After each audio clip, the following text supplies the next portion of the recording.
What is going on, guys? Today I'm doing some head work. I'll upload the video. Basically, I'm rebuilding a head, and I needed to do some media blasting to it because it is an aluminum head.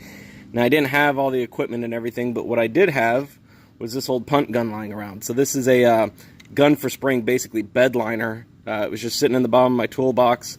They're about $10 on Amazon if you just want to buy a new one. All I did was I crimped the nozzle there, as you can see, if it would focus. So I crimped the nozzle down to give it a little bit higher speed coming out, and then I just glued the cap of a Snapple bottle up underneath there. Now the thing is you gotta make sure you can still see through that little hole in the top there. That's how it gets air through it. But I just filled this up full of baking soda.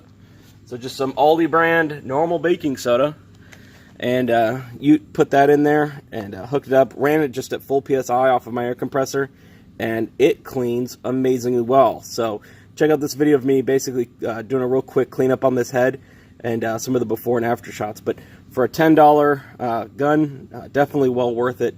And I think I'll definitely be keeping this one around to use later on in some other projects. So check it out.